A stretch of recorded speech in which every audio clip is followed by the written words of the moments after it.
अभी जनता वोट दे देती है, गरीब जनता गरीब ही रह जाती है और पॉलिटिशियन अमीर हो जाते हैं। तो कारण कहाँ है? हम इसलिए आए थे क्योंकि हम जो बदहाली देख रहे हैं इसको हम बदलना चाहते हैं, और बदहाली को बदलने का एक रूप तो होता है ना कि नेतागिरी तो करना पड़ेगा। आरके सिंह की मैं बात करूं, जिले की बात करूं तो आरके सिंह ने पावर ग्रिड देने का वादा किया था जो स्टेशन के पास में है, अभी तक ठप पड़ा हुआ है। हमारे बिगड़े बोल नहीं होते हैं, हम भारतीय जनता पार्टी की तरह अभद्र व्यवहार नहीं करते हैं, मर्यादा में रह के बात करते हैं और मर्यादा के साथ उनको कुर्सी से उठा करके जेल का चक्कर कटवा देंगे। सावधान हो जाएं, वरना नौकरी तो हाथ से जाएगी ही, जेल में चक्की पीसना पड़ेगा। ये तो फिर आप ऐसे ही ओपन चैलेंज है। ओपन चैलेंज आप हमारा वोट लीजिए और जा करके पटना में आवास में बैठे रहिए, ये तो नहीं चलेगा। इस बार बदलाव होना जरूरी है। इस बार युवा की सरकार हमारी मांग है कि सरकार नहीं है और आपके विधायक है आरजेडी से, वो लड़कर विकास क्यों नहीं लाते हैं जगदीशपुर विधानसभा? हमारे अंदर जोश है। आज हमारे किसान के पास कोई भी दिक्कत होती है, हम उनके लिए यहाँ से लेकर के और सदन तक लड़ते हैं। बिहार के साथ हमेशा सौतेला व्यवहार हुआ है, तो उनसे पूछना चाहिए जो फिर से मैदान में किस मुंह से उतरने आए हैं। जब जनता का विकास ही नहीं हुआ, जब क्षेत्र का विकास ही नहीं हुआ, तो किस मुंह से वो दोबारा आते हैं कि हम फिर से आए हैं चुनाव लड़ने? उल्टे पांव लौटा देंगे हम उन्हें कि आज आप आए हैं वोट मांगने, तो आपने वादा कर दिया कि हम ये सुविधाओं दे देंगे, ये सुविधा दे देंगे, शिक्षा से लेकर के नली गली सब बहुत उच्च तरीके से होगा, और जीतने के बाद आप जाके पटना में बैठ जाते हैं, तो वो तो नहीं चलेगा। कि आ गए हैं वोट मांगने के लिए, तो इस बार उन्हें काली झंडी दिखाने के लिए मैं खुद खड़ा रहूंगा। तो विश्वास नहीं होगा, बीकॉम और एमकॉम करके लड़के और जो 40 वर्षीय लोग हैं वो जाके गार्ड की नौकरी पटना में कर रहे हैं। ये विश्वास है बिहार में ऐसे आए दिन देखने को। तो आज हम एक वादा लेकर के अपने विधानसभा का जा रहे हैं, और यदि हम उसे पूरा न कर पाए तो हमारा दोबारा यहाँ आने का कोई मतलब नहीं है।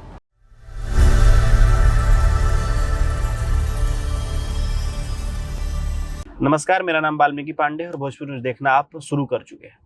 इस वक्त जो मेहमान मेरे साथ इस वक्त बैठे हैं, जिनके गाड़ी में हम सफर कर रहे हैं, जगदीशपुर विधानसभा की सड़कों पर सफर कर रहे हैं हम इस वक्त, बताना चाहते हैं कि जगदीशपुर विधानसभा में क्या कुछ तस्वीरें हालात है, क्योंकि आप लगातार मेरे साथ जगदीशपुर विधानसभा के हर उस सवाल को टटोलने की कोशिश कर रहे हैं, जमीन तक जाने की भी हम कोशिश कर रहे हैं, उन सवालों को आप तक पहुंचाने की कोशिश कर रहे हैं।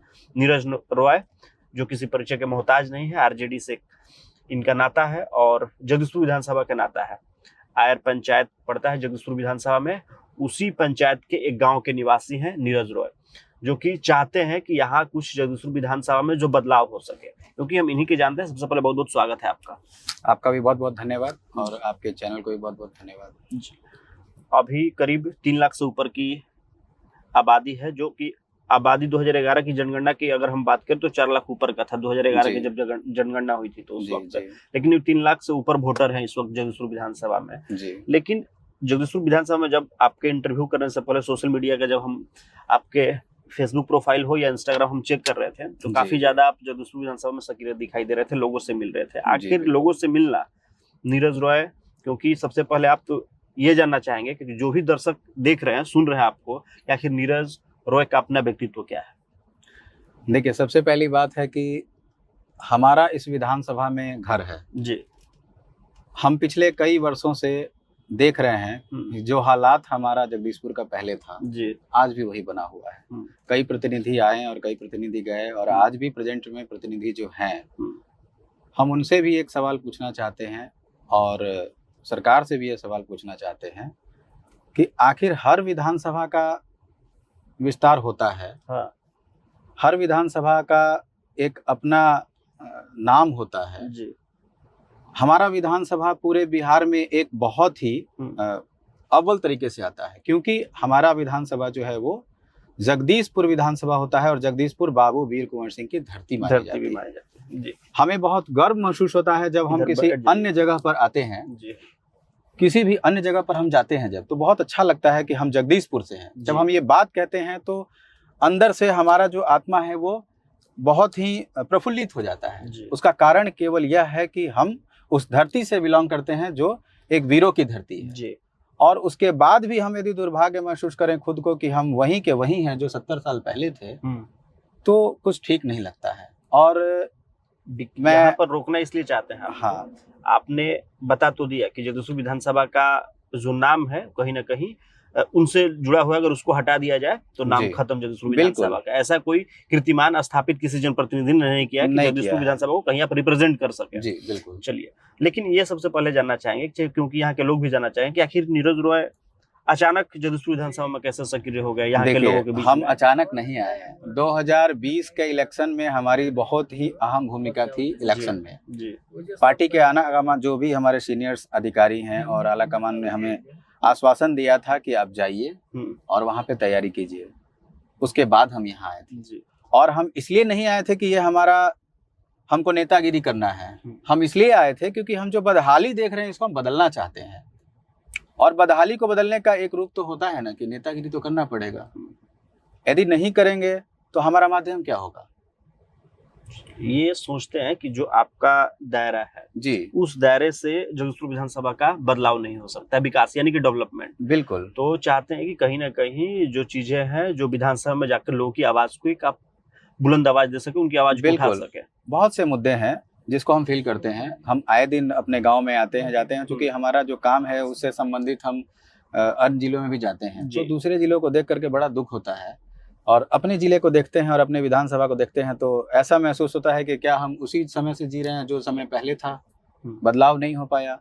बदलाव नहीं होने का कारण हम किसी को दोष तो देना नहीं चाहेंगे, जी चूँकि जगदीशपुर विधानसभा में वर्तमान हमारी ही सीट है। सिटिंग एमएलए हमारे हैं, आरजेडी के हैं। बेवश हैं वो भी। बेवश होने का कारण है कि सरकार हमारी नहीं है।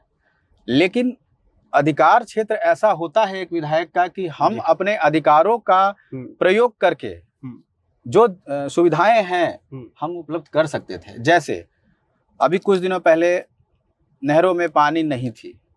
उन मुद्दों पर हम इसलिए रोक रहे हैं, उन मुद्दों पर सारे विकास के मुद्दों पर आएंगे, वो जी। किसान के मुद्दे हो या शिक्षा के मुद्दे हो या स्वास्थ्य के मुद्दे हो जगदीशपुर विधानसभा में।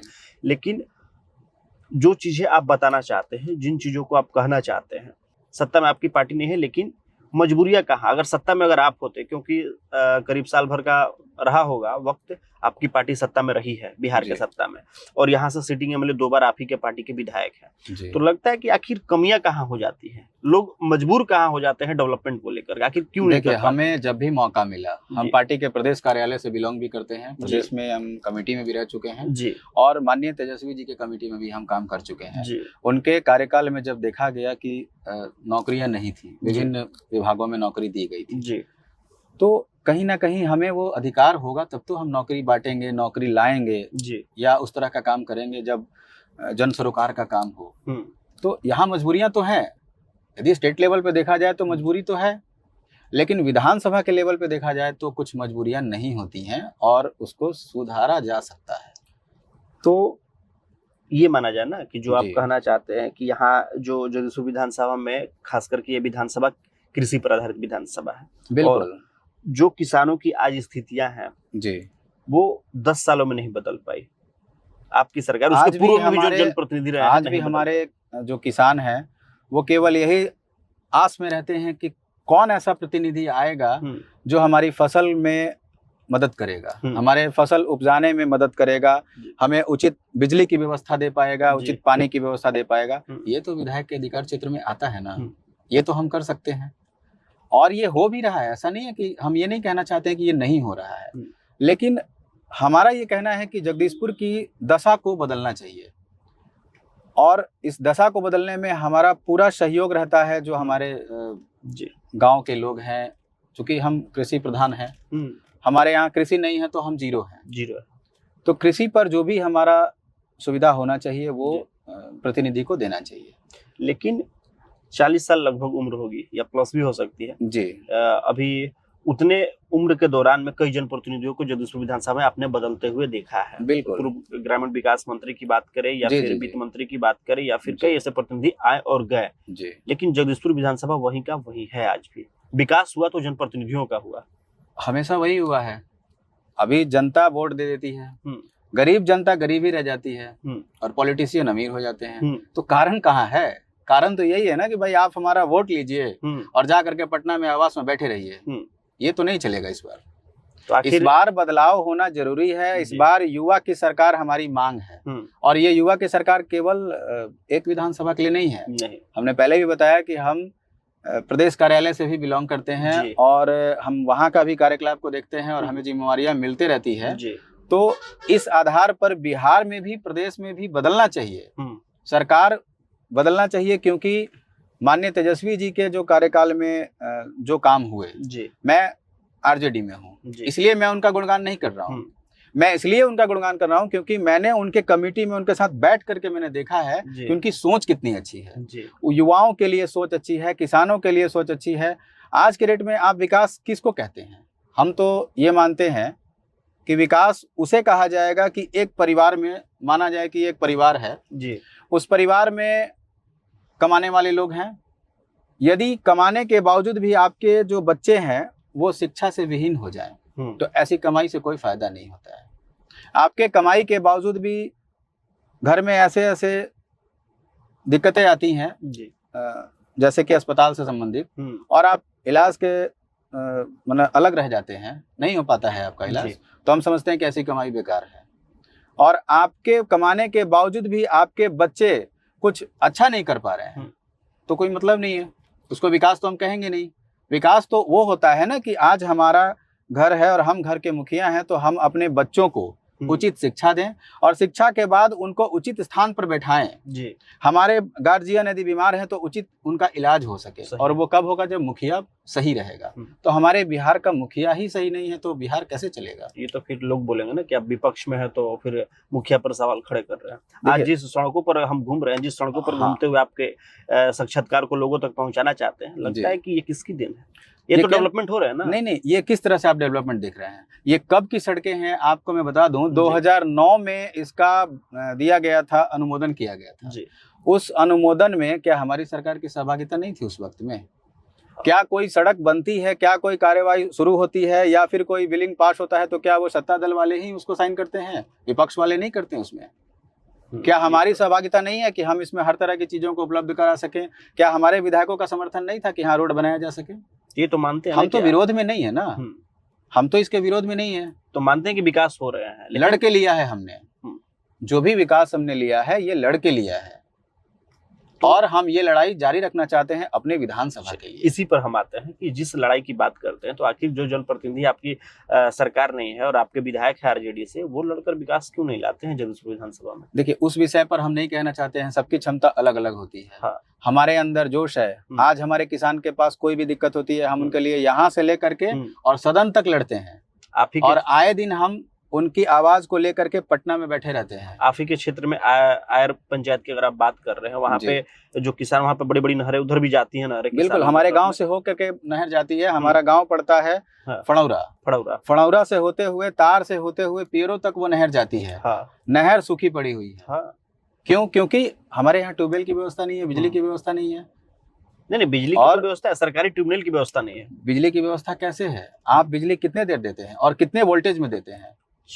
आरके सिंह की मैं बात करूं, जिले की बात करूं, तो आरके सिंह ने पावर ग्रिड देने का वादा किया था जो स्टेशन के पास में है, अभी तक ठप पड़ा हुआ है। जस्ट मैं अभी होते हुए आ रहा हूं। ये तो चीजें काम तो लाया गया, योजना को बंद कर दिया गया। आप यदि सांसद नहीं है तो योजना को बंद कर देंगे? क्यों बंद करेंगे भाई? वो सरकारी योजना है, निजी योजना तो है नहीं। वो तो ये उन्होंने बंद कर दिया, मान लीजिए, चलिए वो है नहीं सत्ता में अब इस वक्त, जो वर्तमान नहीं है, लेकिन वो तो एनटीपीसी का प्लान था ना। एनटीपीसी उनका तो है नहीं, वो तो सरकारी है। और सरकारी योजना जब पास हो गई तो विधायक कोई हो, एमपी कोई हो, काम तो होना चाहिए था। काम तो होना चाहिए। अब यदि आप कहें रोड की बात, तो मानते हैं कि तो रोड जो है केंद्र सरकार ने बनवाया जी, सहयोग सबका रहा। अब केंद्र सरकार कल के डेट में नहीं रहेगी तो क्या इस रोड को बाधित कर दिया जाएगा? ये तो कहीं से उचित नहीं होता है। ये तो आपका सवाल मतलब अच्छा है कि ये चीजें जो होनी चाहिए, तो केंद्र सरकार ये सौतेला व्यवहार कर रही है कि मान लीजिए उनके सांसद नहीं है तो बिहार के साथ हमेशा सौतेला व्यवहार हुआ है। इसलिए हुआ है क्योंकि ये दिखाना चाहते हैं पब्लिक को कि हम आएंगे तो ये कर देंगे, हम आएंगे तो आपको विकास करा दिखा देंगे। कौन सा विकास की बात करते हैं? जिस सड़क पे हम लोग चल रहे हैं ये पूरा खेतीहर इलाका है। हाँ, पूरा खेती है। यदि खेती ना हो तो यहाँ के किसान क्या खाएंगे? कुछ दिनों पहले आग लगी, उसके बाद बाढ़ आया। हम लोगों ने डिमांड भी किया कि भाई जो भी इस तरह का घटना होता है उसको आप आपातकाल घोषित कीजिए और मुख्यमंत्री राहत कोष से इसको लाभ पहुंचाइए। ये जो क्षेत्र क्योंकि जब पैसा ही नहीं रहेगा तो आदमी कैसे विकास करेगा? जो ये क्षेत्र है, जो ये तस्वीरें हम आपको दिखा रहे हैं कि जो ये 4 लाइन के चारों तरफ सिर्फ और सिर्फ खेती ही है। जी, लोगों का सहारा सिर्फ खेती है, उस फसलों को खेती बेचते है। हैं और अपने घर का पालन हाँ, पोषण करते हैं, पालन शादी पोषण विवाह करते हैं। करते हैं, बच्चों जी। को पढ़ाते हैं, तब जी। जाके ये चीजें होती हैं। जी, जगदीशपुर विधानसभा जो क्षेत्र है, वहां पर 12 के बाद बच्चियां ड्रॉप आउट कर जाती है, पढ़ नहीं पाती है, नहीं पढ़ पाते शिक्षा हैं। का अभाव है जगदीशपुर विधानसभा में। बिल्कुल। वैसे में अब आते हैं जनप्रतिनिधि, अब 5 महीने में विधानसभा के चुनाव होने वाले हैं, जगदीशपुर विधानसभा में भी जनप्रतिनिधि चुनाव लड़ेंगे और बात तो करेंगे कि हम ये करेंगे वो करेंगे, लेकिन यहाँ से वो भी लोग मैदान में उतर रहे हैं जो पूर्व में मंत्री रह चुके हैं। जी, तो आखिर ये दुर्भाग्य किसका माना जाए? आखिर उन लोगों के साथ छलावा ये कौन कर सवाल रहा है? तो उनसे पूछना चाहिए जो फिर से मैदान में किस मुंह से उतरने आए हैं। जब जनता का विकास ही नहीं हुआ, जब क्षेत्र का विकास ही नहीं हुआ, तो किस मुंह से वो दोबारा आते हैं कि हम फिर से आए हैं चुनाव लड़ने? उल्टे पांव लौटा देंगे हम उन्हें। तो ये मानते हैं कि अब इस बार की जगदीशपुर की जनता मूर्ख नहीं है, अब छलावा को समझ चुकी है। जगदीशपुर की जनता हो या बिहार की जनता हो, हाँ। किसी भी नेता का कोई छलावा चलने वाला नहीं है। और इस बार हम बार बार दोहरा रहे हैं जी, कि जो वादा करेंगे उसको पूरा करना पड़ेगा। ऐसा नहीं होना चाहिए कि आज आप आए हैं वोट मांगने तो आपने वादा कर दिया कि हम ये सुविधाओं दे देंगे, ये सुविधा दे देंगे, शिक्षा से लेकर के नली गली सब बहुत उच्च तरीके से होगा, हाँ। और जीतने के बाद आप जाके पटना में बैठ जाते हैं, तो वो तो नहीं चलेगा। चुनाव के समय में लोगों को विधानसभा याद आता है। याद दिला दिया जाएगा उनको जो पिछले बार उन्होंने वादा किया था और पूरा नहीं किया, और फिर वो अपने मुंह को लेकर के आ गए हैं वोट मांगने के लिए। हाँ। तो इस बार उन्हें काली झंडी दिखाने के लिए मैं खुद खड़ा रहूंगा। आप एक युवा हैं और 40,000 युवा जगदीशपुर विधानसभा में बेरोजगारी की मार को झेल रहे हैं। बिल्कुल। साइकिल की जो फैक्ट्री थी वो भी बंद पड़ गई शायद यहीं पे। जी जी बिल्कुल। तो अब लगता है कि जो रोजगार यहाँ के युवाओं तक पहुंचाना चाहिए था उसमें जनप्रतिनिधि असफल हो रहे हैं। तो नीरज रॉय का क्या प्लान है कि आखिर उनका रोड मैप क्या है जगदीशपुर विधानसभा के युवाओं के लिए, वो क्या सोचते हैं, वो किन मुद्दों के साथ जगदीशपुर विधानसभा में आना चाहते हैं? देखिए, सबसे पहले तो हम आपको ये बताना चाहेंगे कि हम भी एक युवा हैं जी, हम भी बहुत से सफर से गुजरे हैं जी। आज हम एक बिजनेसमैन हैं, लेकिन उसके पहले हमने भी पढ़ाई किया है, और पढ़ाई इसी भाव से कर रहे थे कि हम कहीं बेहतर नौकरी प्राप्त कर लेंगे। नौकरी नहीं मिली तो सरकारी नौकरी है। जी, सरकारी नौकरी हो या कुछ भी अच्छा जहाँ पे आदमी सेटल्ड हो सके, परिवार को ठीक से चला सके जी। लेकिन ऐसा मेरे साथ नहीं हुआ और हमें दूसरी ओर चलना पड़ा जी। अब युवा की बात करें तो युवा के लिए हमारा जो रोड मैप है, जैसा कि हम यदि कैसे दे पाएंगे युवाओं को रोजगार, हाँ, ये उसका एक रोड मैप होना चाहिए। अब हर विधायक यही कहेगा कि सरकार हमारी होगी तो हम रोजगार दे देंगे। अब रोजगार किस में देंगे? तो बिहार पुलिस में। किस में देंगे? तो कोई अलग अलग विभाग निकलेगा, सचिवालय, ये वो, मतलब 10 तरह का विभाग का हवाला वो सरकार पर फोड़ देंगे। हमारा ये प्लान नहीं है। एक बिजनेसमैन क्या सोचता है? हमारा प्लान ये है, देखिए, हम एक बिजनेसमैन के नाते ये सोचते हैं कि आज भी हमारे पास बहुत सारे कॉल आते हैं हमारे गांव से और हमारे जिले से कि कहीं हमरा के नौकरी तनी देख ली है भाई। हाँ। बीए करके बैठल बानी, एमएससी करके बैठल बानी, एमकॉम करके बैठल बानी, कुछ नौकरी नहीं खे, कुछ ऐसा नौकरी होके जना से तनी अच्छा से पालन पोषण हो सके। आपको विश्वास नहीं होगा, बीकॉम और एमकॉम करके लड़के और जो 40 वर्षीय लोग हैं वो जाके गार्ड की नौकरी पटना में कर रहे हैं। ये विश्वास है बिहार में से आए दिन देखने को आपको ये भी नहीं समझ में आएगा, जो इतने पढ़े लिखे और एमकॉम की पढ़ाई करने के बाद, एमएससी जो कि इंजीनियरिंग फील्ड से पढ़ाई करने के बाद एक छोटी सी नौकरी 10,000 और 15,000 के लिए धक्के खा रहे हैं पटना में। तो ये होगा कैसे? बदलाव करना है हम लोगों को। ये सबको कहने से तो होगा नहीं कि हाँ ये दिक्कत है वो दिक्कत है। दिक्कत समाधान कैसे हो? तो समाधान के लिए देखिए, हम एक छोटे से एरिया से आते हैं, एक विधानसभा से आते हैं। हमारा विधानसभा आज के डेट में आपको भी जानकारी होगी कि कई दिनों से हम लोग प्लान कर रहे हैं कि हमारा जो जगदीशपुर जो वीर कुंवर सिंह का स्थान है, लाल वहाँ पे जो किला मैदान है, उस किला मैदान पे हम लोगों ने प्लान किया था कि पर्यटन स्थल को करवाना है।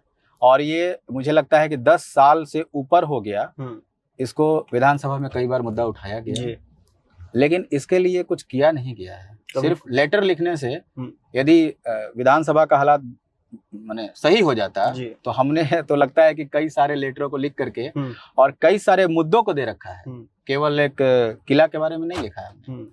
तो इसके लिए हमने प्लान किया हुआ है कि सबसे पहला यदि हमें मौका मिलता है तो हम सबसे पहला जगदीशपुर का जो किला है इसको हम पर्यटन स्थल घोषित करवाएंगे। ये सबसे बड़ा ऐलान कर रहे हैं, क्योंकि आपको हम बता ये मेरा ऐलान ही नहीं है, ये मेरा संकल्प है। एक यहाँ पे रोक के आपको बता दे रहे हैं कि यहाँ से अमित शाह ने भी आकर वादा किया था, यहाँ पर राबड़ी देवी भी आकर जो जी। पूर्व में आकर उन्होंने ये वादा करके ये करेंगे, गेट बनवाएंगे, ये करेंगे, ऐसे जी। करेंगे, उन्होंने भी करके चले गए। तो लगता है कि जो एक इतिहास और जुड़ा है, जो सुना, जो वादा जी। करके जाते हैं और जो नहीं करते हैं वो ज्यादा दिन राजनीति में टिक देखिए, नहीं हम तो पाते हैं। नेता असल में कहिए तो नहीं है। हम लोग क्या है, बिजनेसमैन हैं। हाँ हम भाई किसी चीज के लिए पैसा लेते हैं हाँ और उस पे काम को करते हैं। जी तो आज हम एक वादा लेकर के अपने विधानसभा का जा रहे हैं, हाँ और यदि हम उसे पूरा न कर पाए हाँ तो हमारा दोबारा यहाँ आने का कोई मतलब नहीं है। हाँ। और ये वादा हम पूरा करेंगे, हाँ। चाहे किसी भी तरह से पूरा चलिए, करें, अब आगे क्योंकि बढ़ते ये मेरा एक सम्मान से जुड़ा हुआ चीज है। हम इस क्षेत्र से आते हैं, जी। कारण ये है इसका। तो ये एक मिट्टी का लगाव है, अपना जी अपनत्व है उनका। जी, कमाई तो सब लोग करते हैं, जी लेकिन जो यहाँ का सम्मान है, जो पूरे विश्व में विख्यात है, उस धरोहर को हम छोड़ कैसे देंगे। अब आगे बढ़ते हैं कि आगे फिर क्या आपने सोचा है। जी, उसके बाद हमने ये सोचा हुआ है कि अभी हाल के दिनों में जो दिक्कतें आ रही हैं फसल को लेकर के, फसल से संबंधित हमने सोचा है कि अभी हमारे यहाँ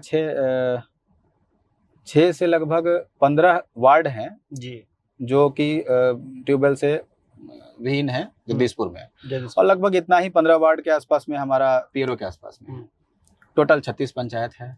तो सभी पंचायतों में यदि देखा जाए तो यदि हम लोग बिजली की व्यवस्था कर दें, ट्रांसफार्मर की व्यवस्था, ज्यादा नहीं, यदि हम लोग हर पंचायत में एक एक ट्रांसफार्मर और हर पंचायत में एक एक ट्यूबवेल, सरकारी ट्यूबवेल या प्राइवेट? जी, सरकारी ट्यूबवेल। हाँ।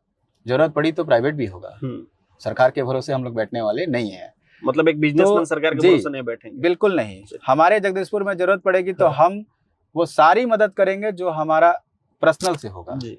सरकार के भरोसे कब तक बैठे रहेंगे, हमको भी तो चलना पड़ेगा ना।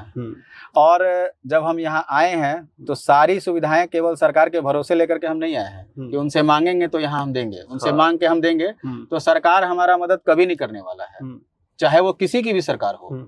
घर घर तक का जो मदद होता है वो घर का व्यक्ति ही कर सकता है जी। और हम घर घर में घूमते हैं, सबके बारे में हमको पता है कि किसको ट्यूबवेल की जरूरत है, किसको शिक्षा की जरूरत है, किसको दवाई की जरूरत है और किसको नौकरी की जरूरत है, क्योंकि हम सबसे परिचित हैं। तो जरूरत पड़ने पर हम अपनी व्यक्तिगत निजी फंड से भी हम सारे काम को कराएंगे, लेकिन इसके लिए हमें युवा जितने भी हमारे जगदीशपुर में हैं उनको जागरूक होना पड़ेगा। हाँ, ये अहम है कि लोगों को जागरूक। दूसरा कि हमें जात पात की लड़ाई को खत्म करना होगा। हम A to Z पार्टी से आते हैं, लेकिन लोग तो बोलते हैं आरजेडी समीकरण पे चुनाव आरजेडी पार्टी जो है माननीय तेजस्वी जी के नेतृत्व में A to Z की पार्टी हो चुकी है। और हम चाहते हैं कि हम सभी मिल करके इस बार सरकार बनाएं। जात पात से ऊपर उठना होगा, तभी जाकर के हमारा विकास हो सकता है। तो ये मानते हैं कि आपने कहा A to Z की पार्टी है, लेकिन यहाँ पे तो जातियों में बढ़ चुके हैं ना लोग, ये तो मानते हैं। इस पर कितना भरोसा करते हैं? जाति पर हम मानते हैं कि लोग बढ़ जाते हैं, लेकिन जाति पर बांटने वाले नेता ही तो हैं। वो आएंगे कहेंगे हम तो भाई यादव बनी हमरे के दी है, कोई कहेंगे हम तो ब्राह्मण बनी हमरे के दी है, कोई कहेगा हम मुसलमान हैं हम ही को दीजिएगा। तो ऐसे काम नहीं ना चलेगा। नेता वैसा होना चाहिए जो सबके लिए करे। यदि हम प्रतिनिधित्व करने के लिए जगदीशपुर में आते हैं तो हम जात देख करके थोड़ी ना ट्यूबवेल देंगे। एक गांव में 10 तरह के जाति लोग रहते हैं, तो हमने तो ये नहीं कहा कि हम भाई राजपूत के गांव में देंगे, हम यादव के गांव में देंगे, हम ब्राह्मण के गांव में देंगे। हमने गांव की बात कही, हमने पूरे पंचायत की बात कही। हमने ये नहीं कहा कि हम इस जात के लिए ये करेंगे। नेता का कोई जात नहीं होता है। नेता एक सामान्य रूप से एक सामान्य व्यक्ति होता है और वो अपनी जनता के लिए कितना जागरूक है ये बिना किसी जात पात किए हुए वो मायने रखता है, और वो चीज समझना होगा जगदीशपुर को।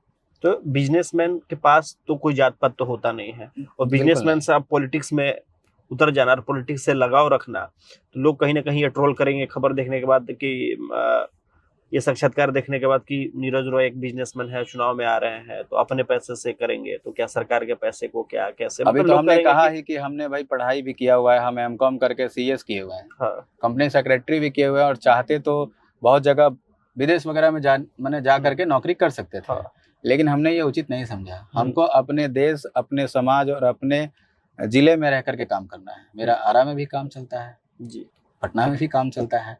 तो बिजनेसमैन होना एक धब्बा तो है नहीं, क्योंकि हर कोई अपने परिवार को पालन पोषण के लिए कुछ ना कुछ तो करेगा, उसी में हम भी हैं। चलिए, ये अच्छी बात है। लेकिन अब जगदीशपुर विधानसभा में आपने सभी मुद्दों को करीब करीब छू लिया आपने, और सभी चीजों वो लोगों तक पहुंचाने वाली जो मुख्य बातें थी वो हमने आपसे की, लेकिन सबसे बड़ी बात यहाँ पर ये हो जाती है कि जो अंचल से लेकर ब्लॉक में जो व्याप्त भ्रष्टाचार बैठा हुआ है जी, उसको कैसे मतलब कि दूर करने के लिए कैसे डील कर पाएंगे नीरज उरांव? देखिए हमारा इस पर भी प्लान बना हुआ है। हाँ। ब्लॉक लेवल पर जो भी भ्रष्टाचार हो रहा है उसको हमने अपने आंखों से देखा है। हाँ। वो इसलिए देखा है कि पियोरो ब्लॉक से मेरे घर की दूरी 7 किलोमीटर की है। आए दिन मेरे पंचायत और मेरे अगल बगल के गांव से लोग वहां जाते हैं और वहां जा करके पैरवी करने के लिए हमको फोन करते हैं जी। कि सीईओ साहब को तनी बता दिया जाए कि मैंने कर दिया जाए। बहुत सारा चीज बनता है। हमने उनको सीधा कहा है कि आप सीईओ साहब के पास पैरवी मत कीजिए। हाँ। आप उनको बोलिए कि टाइमलाइन कितना है एक डोमिसाइल बनाने के लिए। हाँ। 15 दिन, हम 30 दिन दिए हैं, 31वें दिन हम आपको समय नहीं देंगे।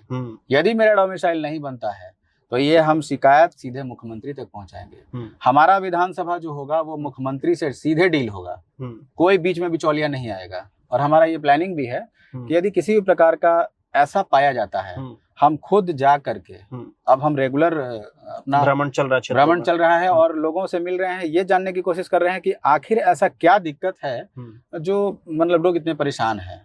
तो ब्लॉक लेवल पे सबसे बड़ा समस्या देखा जा रहा है और सारे भ्रष्ट जो लोग हैं वो सरकार के लोग यहाँ बैठे हुए हैं। आने वाले समय में, और मैं तो कहूँ कि विधानसभा तो बहुत दूर की बात है, अभी तो 6-8 महीने बाकी हैं।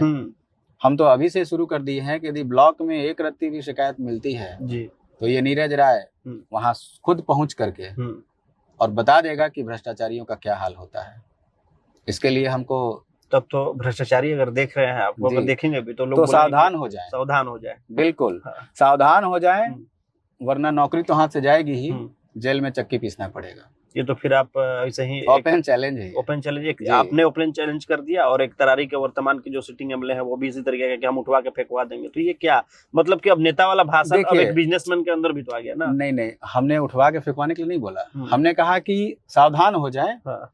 नौकरी तो जाएगी ही, सरकार के पास शिकायत जाएगी तो सरकार क्या करती है, डिसमिस करती है, सस्पेंड करती है। ये तो डर नहीं ना है लोगों को। उसके बाद क्या करती है, जेल में ठूस देती है। हाँ। तो ठूसने के लिए तैयार हो जाए।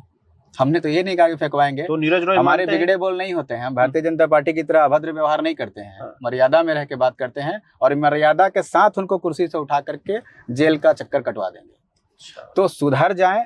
अभी भी हम ओपन चैलेंज कर रहे हैं कि कभी भी हमारे ब्लॉक जगदीशपुर और हमारे ब्लॉक पियरो में भ्रष्टाचार को 0 कर दें, अन्यथा आने वाले समय में उनको बहुत बड़ा परिणाम भुगतना पड़ेगा। तो अब आप मानते हैं कि अफसरशाही चरम सीमा पे चल रहा है? अफसरशाही चरम सीमा पे नहीं, पार कर चुका है, सारी दहलीजों को पार कर दिया है। अब छोटा छोटा आप सोचिए कि डोमिसाइल बनाने के लिए कोई गांव का आदमी जाता है और उसे 500 रुपए मांगेंगे। एक तो वो 100 रुपए जला करके आपके पास आया है, 2 रुपए का फॉर्म वहां पे 20 रुपए में मिलता है। हाँ। ये सारे करते हुए उसके बाद भी उसको 2 महीने के बाद डोमिसाइल दिया जाता है, 10 बार चक्कर लगवा करके उनको दिया जाता है। तो ये तो कहीं से उचित नहीं है। तो ऐसे लोगों के खिलाफ हमारा कड़ा एक्शन होगा और इसके लिए हमको किसी प्रतिनिधि की जरूरत नहीं है और ना हमको खुद प्रतिनिधि बनने की जरूरत है। इसके लिए हम वैसे काफी हैं, क्योंकि हम इस विधानसभा से बिलोंग करते हैं और स्टेट पार्टी में भी हम इन्वॉल्व हैं। मतलब कि लोगों को अब अपना फंडामेंटल राइट्स जानने की जरूरत है, अपने अधिकारों को जानना होगा। हम कहेंगे तो जनता जानेगी कि उनका अधिकार क्या है, नहीं, उनको खुद स्वयं जानना होगा कि हमारा अधिकार क्या है। आज हमारे यहाँ डोमिसाइल बनाने के लिए, आज हमारे यहाँ प्रमाण पत्र बनाने के लिए, जाति प्रमाण बनाने, ये सब जानना होगा उनको कि भाई हमको ये मेरा फ्री का चीज है, इसमें कोई पैसा नहीं लगता है और हम क्यों देंगे पैसा, नहीं देंगे हम 1 रुपया। चलिए, अब लोगों के पास जा रहे हैं, लोगों से मिल रहे हैं, तो क्या नीतियां आप अपने व्यक्तित्व में मिल रहे हैं या पार्टी के कमान के, मतलब कि जो आपके आरजेडी पार्टी है उनके अपने टाइमलाइन है कि मान लीजिए वहां पे जाना है, लोगों को बताना है क्या है, कैसे हम माई बहन योजना या फिर गैस फ्री योजना, क्या लोगों से मिलने के दौरान में क्या बातें हो रही अभी जो भी योजनाएं माननीय तेजस्वी जी ने लागू किया है और कहा है कि सरकार बनने के बाद ये सब चीज होगा जी, तो ये जो योजना है वो स्टेट लेवल पे है जी, ये किसी विधानसभा के लिए स्पेशल नहीं है। तो हम उस पार्टी से बिलोंग करते हैं और उस पार्टी के नीतियों को बहुत अच्छे तरीके से समझते हैं। तो मेरा ये कर्तव्य बनता है कि अपने नेता के सोच को घर घर तक पहुंचाएं। तो पहला तो राइट्स यही है कि हम उनके सोच को पहुंचाएं, क्योंकि उनके सोच अच्छी है। और यदि आज सोच अच्छा नहीं होता तो नहीं पहुंचाते, इसमें क्या था। लेकिन उनका सोच अच्छा है, बिहार के लिए उन्होंने बहुत अच्छा सोच रखा है।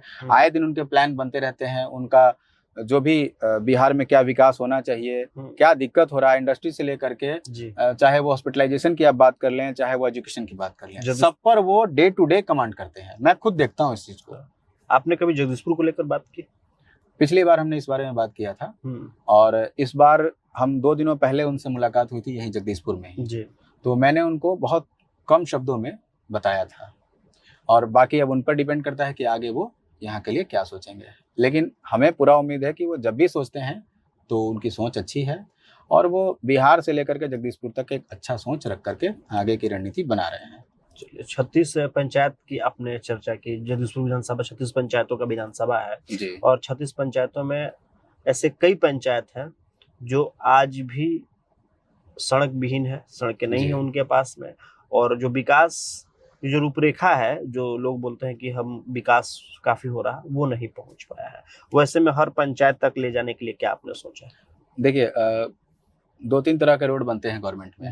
RWD का टेंडर होता है, मुख्यमंत्री वाला होता है, बहुत सारा रोड का एक रोड मैप बना हुआ है। हम ये जानना चाहते हैं और ये बताना भी चाहते हैं जी। ऐसे मुझे लगता है कि 150 के आसपास गांव हमारे विधानसभा में आता होगा, वार्ड से लेकर के गांव तक। 150 गांव में हमें उम्मीद है कि 75% गांव में अभी तक सड़कों का विस्तार नहीं हो पाया है। आप ही के पार्टी के विधायक जी बोलते हैं कि 500 करोड़ का विकास हमने कर दिया।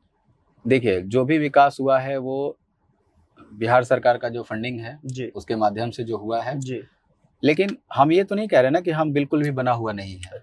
हम ये कहना चाहते हैं कि बना हुआ है, जरूरत है इसको और तेजी लाने की। अब और तेजी आएगा कैसे?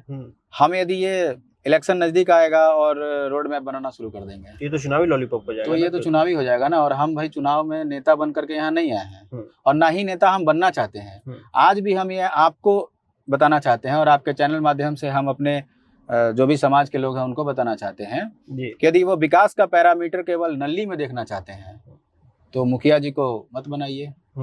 देखना चाहते हैं जी तो वार्ड मेंबर मत बनाइए। यदि यही उनका विकास का पैरामीटर है तो कभी भी हमारा विधानसभा आगे नहीं बढ़ पाएगा। विकास का पैरामीटर जो होता है वो ये होता है कि भाई हमारा किसान जो है जी, उसको किस तरह की खेती में सुविधाएं दी जा रही हैं। हाँ। क्या हम सिर्फ गेहूं और धान उगाएं और कुछ नहीं उगाएंगे हम लोग? ये तो बहुत बड़ी मतलब है कि पिछले 15 साल से मैं उस वक्त काफी प्रयास भी किया था कि अन्य खेती भी की जाए। आए दिन ये देखा जा रहा है कि किसी भी प्रकार का कोई, आप जैसे किसान को कैसे जागरूक करेंगे? आज हम धान की खेती कर रहे हैं जी, गेहूं की खेती कर रहे हैं, हमको पता है ये फसल कटा वो फसल आएगा, फिर ऐसे ऐसे उलटफेर फसलों का होता रहेगा। लेकिन क्या इस बीच में कभी एक बार, मैं आपके चैनल से ही पूछना चाहता हूँ जी, कभी ऐसा जागरूक अभियान चला है क्या किसान के लिए, जिसमें ये बताया जाए कि गेहूं और धान के अलावा भी आपकी जो खेत है वो विभिन्न प्रकार की उपज कर सकती है, जो हम बाहरी बाजार से खरीद लाते हैं बहुत औने पौने दाम में, क्या वो फसल हम नहीं उगा सकते हैं? पोटास की खेती हो गई, आप पैक्स में चले जाइए, स्थिति वही है, दुगने दाम में आपको खाद और ये सब सुविधाएं उपलब्ध कराई जाती है। किसान के पास समस्या है, हम डायरेक्ट क्यों नहीं हो? बिचौलियों के चक्कर में हम क्यों रहेंगे? क्यों डायरेक्ट नहीं हो पाते? तो उसके लिए किसान जो है वो जागरूक नहीं है ना, जागरूक नहीं। किसान यहाँ के नेताओं पर डिपेंड हो गया है। हाँ। किसान यहाँ के पैक्स पर निर्भर हो गया है। हम क्यों निर्भर रहेंगे? हम यही करना चाहते हैं, हम किसान को उनका अधिकार एक टेंट लगाकर बताना चाहते हैं कि आपका राइट्स ये है, आप इसके लिए लड़िए, आप डिमांड कीजिए। मतलब आपने कसम खा ली कि हर दरवाजे पर मुझे जाना, हर दरवाजे पर हम जाएंगे और हर किसान को उनका अधिकार बताएंगे, हर युवा को उनका अधिकार बताएंगे, और जो भी हमको लगता है कि हमारे यहाँ पिछड़ा है हम उस सब चीजों पर चर्चा करेंगे और एकदम खुला किताब बना करके रख देंगे ताकि कोई किसी के चक्कर में ना रहे। लोगों को अभी अगर नीरज रॉय से संपर्क करना हो या उनसे अपनी समस्याओं को बताना हो, या फिर लोग अगर आपके पास आना चाहें तो कैसे आए? मेरा गांव फड़ौरा में हुआ, वहाँ मेरा कार्यालय भी है जी, और आए दिन हम वहाँ पे रहते भी हैं, और डायरेक्ट वहाँ आए और जो भी समस्या लगता है, चाहे वो हर तरह से हो, किसान से संबंधित हो, ब्लॉक से संबंधित हो, अस्पताल से संबंधित हो, रोजगार से संबंधित हो, पर्यटन स्थल से संबंधित हो, धरोहर से संबंधित हो, पोखर से संबंधित हो, जी डायरेक्ट मुझसे मिले। और हम बीच में बिचौलियों को बिल्कुल भी जगह देना नहीं चाहते हैं। लोग तो डायरेक्ट इसीलिए आएंगे ना, जहां तक मुझे लगता है, दैट्स माय ओपिनियन, कि जी। लोग आएंगे कि आप एक बिजनेसमैन है। तो जो लोग दिल्ली, पंजाब, हरियाणा, हैदराबाद अगर जगहों पे जा रहे हैं, अदर जगहों पे, तो लोग वहां ना जाके शायद कहीं आपके माध्यम से रोजगार मिल जाए लोगों को। देखिए, हम पर्सनली तो अपने घर में रोजगार दे नहीं रहे दे हैं। नहीं सकते। रोजगार जगदीशपुर में कैसे हो, हाँ, इसका प्लान होना ये चाहिए सबसे ना। बड़ा हमारे गांव के लोग, हम वहां क्यों जाएंगे? दिल्ली, बॉम्बे, पंजाब क्यों जाएंगे? वो यहीं जगदीशपुर में करें। अब वो कैसे करेंगे, ये सवाल एक होता है। सवाल है। ये सबसे बेहतर सवाल है कि हम अपना पर्यटन स्थल साबित करें। जगदीशपुर के किला को सबसे पहला मेरा जो राइट बनेगा वो बनेगा कि हम उसको पर्यटन स्थल साबित करें, ताकि कुछ लोगों को रोजगार मिल जाए। पर्यटन स्थल साबित होगा, वहां पे होटल खुलेंगे, 10 तरह के रोजगार पैदा होंगे। तो हमें नहीं लगता है कि यहाँ से उठ करके कहीं भी जाने की जरूरत नहीं होगी। आज एक शहर आप गया देख लीजिए। हाँ, गया में इतने सारे होटल हैं कि दिल्ली फेल है। इतने बढ़िया बढ़िया होटल हैं। तो वो क्यों है? क्योंकि वहां लोग आ रहे हैं, वहां की धरोहर को देखने आ रहे हैं। वैसे ही हमारा भी तो इतना विश्वविख्यात धरोहर है, हम इसको कैसे भूल जाएं? यदि हमारे एक प्रयास करने से और हमारे जो भी लोग हैं, समाज है, यदि एकजुट हो जाएं, तो आज मैं आपसे चैलेंज कर रहा हूं ना कि इस इलेक्शन के विगत कुछ सालों में ही हम लोग पर्यटन स्थल घोषित कर सकते हैं। और पर्यटन स्थल के बाद इसको साजो सज्जा में हम लोग जो भी बिहार सरकार से मदद मिलता है, मदद ले करके हम लोग इसको पूरा करेंगे। और रोजगार की तो बौछार हो जाएगी, जगदीशपुर में हो जाएगी। जरूरत नहीं है आपको दिल्ली, बॉम्बे, पंजाब जाने की, या पटना जाने की भी जरूरत नहीं है आपको। आपके घर में आपका रोजगार बैठा हुआ है, रखा हुआ है। तो ये जानबूझ के जनप्रतिनिधि नहीं कर रहे हैं ना। अब ये मैं नहीं बता पाऊंगा, जानबूझ के नहीं कर रहे हैं या उन्हें जानकारी नहीं है, ये भी तो हो सकता है। हाँ, ये भी हो सकता है। हम तो यही बोलेंगे ना कि आज हम मान लीजिए हमने प्रण ले लिया, सपोज हम नेतागिरी में नहीं आए, लेकिन हमारा फाइनल प्लान है कि हम जगदीशपुर को चमकाएंगे। कैसे चमकाएंगे भाई? हम क्या करेंगे कि यहाँ से सरकार के पास बैठ जाएंगे। आपके पास चिट्ठी दिया हुआ है, आप इसको घोषित करिए, वरना हम सारे विधानसभा वासी यहीं बैठे रहेंगे जब तक आप घोषित नहीं करिएगा। ये भी एक विकल्प है। हम तो लड़ने वाले व्यक्ति हैं ना, हम लोग तो लड़के ही सब प्राप्त करते हैं। फ्री में तो कुछ मिलेगा नहीं हम लोगों को, क्योंकि सरकार तो ऐसे ही सौतेला बना के रखे हुए है।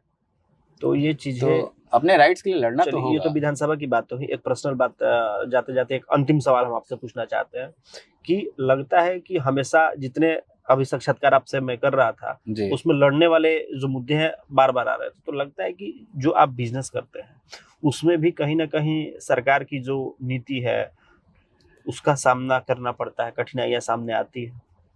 देखिए, वो बिजनेस की तो अलग बात हो गई, उसमें बहुत से कठिनाइयां हैं टैक्सेशन को लेकर के। नहीं, सरकार की नीतियां जो हाँ, वही नीतियों में टैक्सेशन भी है, और टैक्सेशन से संबंधित हम लोग को भी बहुत समस्याएं आती हैं।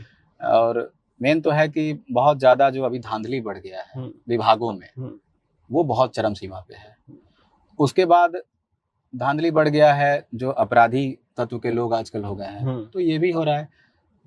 अब ये सब चीजें अलग बात है, लेकिन अभी का जो मेरा मुद्दा है वो केवल विधानसभा को लेकर के है। और हमने अपना टारगेट बना लिया है कि विधानसभा को किसी भी कीमत पर दर्जा दिलाना है, तो दिलाना, ये मेरा फाइनल प्लान है। चलिए, एक और सवाल आपसे ले रहे हैं कि जगदीशपुर विधानसभा में एक नगर पंचायत आता है, जगदीशपुर ही नगर पंचायत है। जी जी जी। कुछ दिन पहले लोगों ने कहा कि ये नगर परिषद क्यों नहीं हो पाया। तो ये चीजें हैं कि अगर यहाँ के लोग अगर आप पर भरोसा करें जी, तो ये नगर पंचायत और नगर परिषद का जो है और वहाँ पे जो विकास बाधित हो पा रहा है, इसका मुख्य वजह तो आप जानते हैं ना, क्योंकि आपने देखा है, करीब से देखा है, यहाँ की मिट्टी में आप पले बड़े हैं जी। तो इसका मुख्य कारण आप किसको मानते हैं? देखिए, मुख्य कारण हमारा प्रतिनिधि से लेकर के ऊपर तक के लोग। हम कोई पॉलिटिक्स वाला बात नहीं कर रहे हैं, जो खुल के बात है आपके कैमरे के माध्यम से हम सबको बताना चाहते हैं। आज यदि हम प्रण कर लें कि हमारे जगदीशपुर को नगर परिषद बनाया जाए, तो मजाल नहीं है किसी की कि वो रोक दे, क्योंकि हम भी 4 लाख वोटर्स बैठे हुए हैं यहाँ पे। हम नहीं करेंगे वोट, और हम 4 लाख वोट में यदि 1 लाख लोग भी यदि पहुंच जाए पटना की धरती पर, तो सरकार की ईंट से ईंट बजा सकते हैं। तो क्षमता यहाँ से होनी चाहिए। संदेश देना चाहते हैं क्या कि अब लाखों लोगों को लेकर अब पटना कुछ करने वाला है क्या? यदि दर्जा नहीं मिला तो लाखों लोग पहुंच के हम लोग वहाँ धरना बैठ जाएंगे, और जब तक नहीं मिलेगा दर्जा तब तक वहीं पे बैठे रहेंगे, नहीं आएंगे। ये तो लड़ने वाले व्यक्ति ही बोल सकते हैं। हम तो कह ही रहे हैं ना, हम लड़के ही सब कुछ प्राप्त किए हैं, बचपन से लेके आज तक लड़े ही हैं। चलिए, बहुत समय देने के लिए बहुत बहुत धन्यवाद आपका कि जगदीशपुर की बातों को और सवालों को टटोलने का समय आपने दिया और उन लोगों तक हम इनकी आवाज को पहुंचाना चाहते थे, जो जगदीशपुर विधानसभा के जो मतदाता हैं, क्योंकि जगदीशपुर विधानसभा की मिट्टी से पले बढ़े और जगदीशपुर के बेटे हैं नीरज रॉय, और जो इनका मुख्य मकसद है सबसे पहले रोजगार को लेकर, क्योंकि एक ये बिजनेसमैन है, और जब एजुकेटेड बिजनेसमैन जब पॉलिटिक्स ज्वाइन करते हैं तो कुछ ना कुछ बदलाव तो होता ही है, क्योंकि युवा भी चाहते हैं कि एजुकेटेड लोग आए, शिक्षित लोग आए जगदीशपुर विधानसभा में, ताकि इसकी तस्वीर और तकदीर, जो हालात जो है इस वक्त वर्तमान में, वो बदल सके। सबसे पहले जो इन्होंने कहा कि पर्यटन स्थल को हम यहाँ पर जगदीशपुर का जो किला मैदान है उसके लिए हम संघर्ष करेंगे और उसको दिलाने का काम करेंगे, ताकि लोगों को रोजगार मिल सके, होटल्स खुल सके, तमाम वो चीजें आसपास के एरिया में। क्योंकि आप गया का उदाहरण इन्होंने दिया तो ये एक बहुत अच्छा उदाहरण था। अगर गया में जब इतनी सारी चीजें जब डेवलपमेंट हो सकती है तो आखिर जगदीशपुर में क्यों नहीं हो सकता है, क्योंकि ये इतिहास से जुड़ा है और वीरों की धरती रही है। बाकुड़े बाबू वीर कुंवर सिंह का किला मैदान है जो इतिहास के पन्नों से कभी मिटाया नहीं जा सकता। लेकिन वैसे लोग आते हैं और वादा करके छलावा करके चले जाते हैं, बड़े बड़े मंचों से वादा करते हैं, वो बीजेपी के नेता हो या फिर कांग्रेस के नेता हो या फिर आरजेडी के नेता रहे हो यहाँ पे। तो ये चीजें नहीं होनी चाहिए थी। नीरज रॉय तमाम उन मुद्दों के साथ एक जगदीशपुर विधानसभा के लोगों के साथ 36 पंचायत में लोगों के पास जा रहे हैं, उनकी समस्याओं को सुन रहे हैं, और खुला चैलेंज, ओपन चैलेंज यहाँ के अधिकारियों को इन्होंने दे डाला है कि जो चीजें हालात में जो भ्रष्टाचार चल रहा है उसको लेकर मेरे पास अगर फोन अगर आते हैं तो फिर उसके लिए तो फिर वो सावधान हो जाए। बाकी आप अपनी प्रतिक्रियाएं हमें जरूर दीजिएगा, भोजपुरी न्यूज को लिखिएगा। फिर अगली बार जब हम इनके साथ साक्षात्कार करेंगे तो आपके सवाल होंगे और इनके जवाब होंगे। क्या कुछ सवाल आपके होंगे उनके साथ हम आपके पास बैठेंगे। बाकी जय हिंद।